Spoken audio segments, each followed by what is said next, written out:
दोस्तों, अगर आप क्लास 8 उर्दू एग्ज़ाम की तैयारी कर रहे हो तो ये वीडियो आपके लिए बहुत इंपॉर्टेंट है एमपी बोर्ड के पैटर्न के अकॉर्डिंग, क्योंकि आज हम ग्रामर के वो क्वेश्चन कवर करेंगे जो पेपर में अक्सर आते हैं।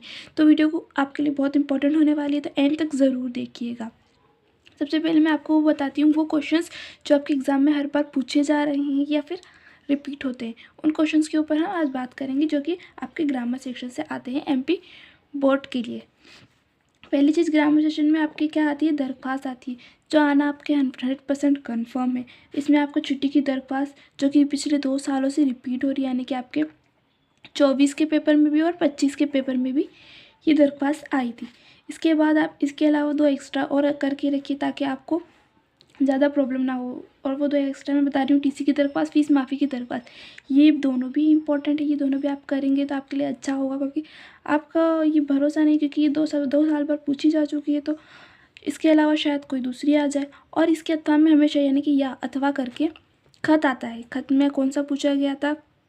2025 में ये वाला पूछा गया था, अपनी अम्मी को खैरत का खत लिखिए। और 2024 में दोस्त की सालगिरह का मुबारकबाद का खत दिए लिखा गया था। फिर इसके बाद सेकंड चीज़ जो आपकी आती है ग्रामर में, वो होता है आपका मजमून। मजमून में आपको कौन कौन से मजमून करने चाहिए? तो आपको पहला है पालतू जानवर, ये तो सभी को आता होगा। पालतू जानवर के ऊपर आप गाय का मजमून लिख सकते हैं। सेकंड में हमारा स्कूल, ये आपके लिए मोस्ट इम्पॉर्टेंट है, ये वाला आप करिए ही करिएगा, क्योंकि आपका हमारा स्कूल के ऊपर ये पिछले 2 साल से पूछा जा चुका है। वैसे तो ये चारों ही पूछे जा चुके हैं, 24 में भी और 25 में भी पूछे जा चुके। तो आप इन चारों की अच्छे से तैयारी करिए, क्योंकि इस बार शायद हो सकता है आपका एक बदल जाए। और कोई त्यौहार, ये दोनों आपको अच्छे से करना है। और फिर आपका है कौमी रहनुमा। कौमी रहनुमा अगर आप करना चाहे तो गांधी जी के ऊपर कर लीजिएगा।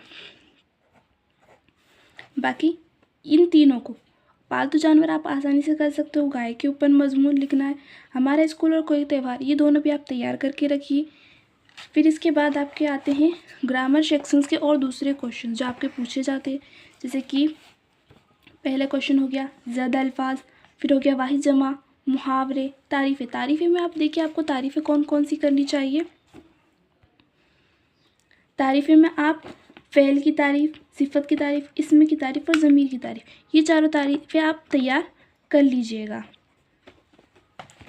फिर इन तारीफ़ों के बाद आता है आपका एक गैर दरसी इक़्तिबास आता है। जैसे कि मैं यहाँ पर आपको पिछले साल का दिखाती हूँ।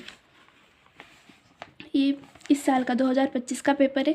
2025 के पेपर में गैर दरसी इक़्तिबास पूछा गया था। इससे पहले जितने भी पेपर हो रहे हैं आपके गैर दरसी इक़्तिबास पूछे जाते हैं, जो कि आपके आते हैं कितने 5 मार्क्स के आपके आता है। तो आपको इसमें कुछ नहीं करना होता है, इसको यहाँ से पूरा पढ़ना होता है। आपको सवाल दिए जाते हैं, इन्हीं सवाल को इसी इक़्तिबास में ढूंढ कर आपको इनके आंसर का जवाब लिखना होता है।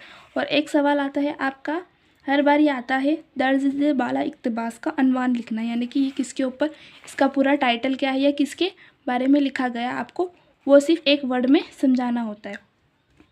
और उसी तरह मैंने बताया आपको मजमून में आप ये चारों मजमून कर लीजिएगा।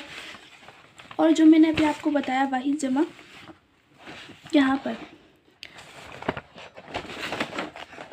ज़द अल्फाज, वाहिद जमा और मुहावरे जो मैंने बताए वो किस तरह पूछे जाते हैं, मैं आपको ये भी समझा देती हूँ। जैसे कि आपको पिछली बार का ही दिखा के बताती हूँ। जैसे कि यहाँ पर पूछा गया था लफ्ज़ कदीम का तजाद है, यानी कदीम का उल्टा तजाद, यहाँ पर ये ज़द अल्फाज से पूछा गया है, तो क्या है जदीद। इस तरह से आपके यहाँ पर एक पूछा गया है खाली जगह में, क्या पूछा गया है लफ्ज़ खुशी की जमा।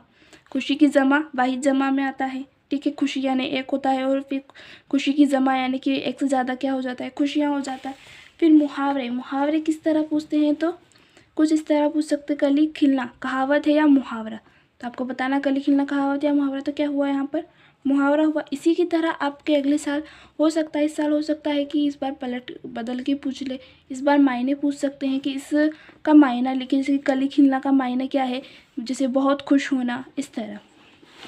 और फिर आपका आता है यहाँ पर 3 नंबर में भी यहाँ पर आपका पूछा जा चुका है कि मंदरजिल अल्फाज लिखना है, यानी कि उल्टे लिखना है। तो यहाँ पर आपको दिए गए इनमें से इसके कोई 3 ही करना है, क्योंकि यहाँ पर आपको 3 नंबर का दिया गया। और इसके अलावा आपके होते हैं सवाल जवाब, जो कि मैंने आपको पहले ही बता चुकी हूँ। और एक होती है नज़्म की तशरीह। नज़्म की तशरीह किस तरह करनी है ये भी मैंने बताया था आपको पिछली वीडियो में। आपको इस तरह से नज़्म की 2 लाइन दी जाएगी। इन 2 लाइनों में आपको बताना है पहले आपको बताना है कि किस नज़्म से किस सबक से आपकी ली गई है। सबक से लिखने के बाद आपको इसका शायर का नाम लिखना होता है। शायर के नाम लिखने के बाद आपको बताना है कि इस नज़्म में क्या कहा गया है, ये क्या बयान किया है। तो इसी के साथ मैं वीडियो यहीं पर एंड करती हूँ। वीडियो अच्छी लगी हो तो लाइक कर देना। आप अगली वीडियो किस चीज़ के या किस टॉपिक पे चाहते हो मुझे कमेंट करके बता दीजिएगा, मैं पूरी कोशिश करूँगी बनाने की। मिलते हैं नेक्स्ट वीडियो में। चैनल को सब्सक्राइब करना भी ना भूलें।